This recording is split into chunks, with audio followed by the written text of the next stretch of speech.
And so we got these know-nothing politicians, this know-nothing movement across the country. They're very successful. The know-nothing mayor of Chicago declared that there would be no city jobs for any immigrant from anywhere. The know-nothing mayor of Philadelphia said there would be no political appointments for any immigrant, native-born Americans only. And they took over major cities. They took over the legislature in Massachusetts. They spread nationwide. They had more than 1 million members. The know-nothings were a big deal in American politics for a couple of years, as the normal party system broke itself down and stopped to function. But then they collapsed. It's kind of hard to run a national party big enough to sustain itself and grow if the reason you exist is to carve out a large chunk of the people in this country, immigrants, and define them as the problem. Define them as the thing that's causing all the other ills in this country, and the thing on which you can blame all the dissatisfaction of every other thing in this country that you might be dissatisfied about. And if you're blaming immigrants, you're blaming anybody born in any other country for all the problems in this country, then only pure Americans, right, native-born Americans meet your standard for who can be in your party.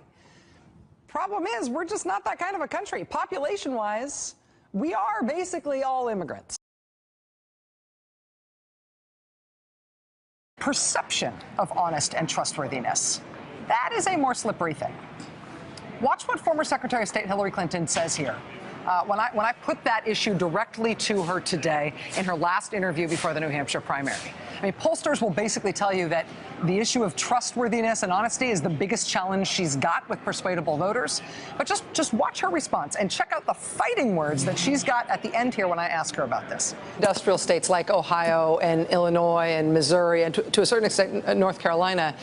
How do you respond to voters who feel betrayed by the way that NAFTA has worked out? You know, working class people who look around and say, our country didn't get the jobs that were promised by President Clinton when that was signed. American jobs just got shipped overseas. That hollowed out a big part of our economy that provided good middle class jobs. I mean, are working class people right to feel betrayed by how that worked out? Strongest part of your immigration plan, in my opinion, is the wall. I think it's a doable thing. Rudy Giuliani came in here, and you can do it. And that would cut down a lot of the illegal immigration, and not only that, the drug trafficking, which is out of control. So I support the wall. 59% of Mexican residents and illegal aliens have less than a high school education. Only 4% have a college degree. 68% are poor or near poor. 57% receive means-tested welfare of some kind paid for by the American taxpayer. 56% do not have health insurance, many of those receiving Obamacare subsidies. So Trump's analysis is correct. The majority of Mexicans coming to the USA are not achievers in the economic sense. Hillary Clinton's campaign is drifting. Donald Trump rising in the polls. Secretary Clinton's aides are talking to the FBI about the email case, and she is even being criticized by ardent liberals. What I think about Hillary Clinton is, I imagine to be a very bright woman without the courage of her convictions, because I'm not even sure what they are. Maybe a real person doesn't exist underneath there.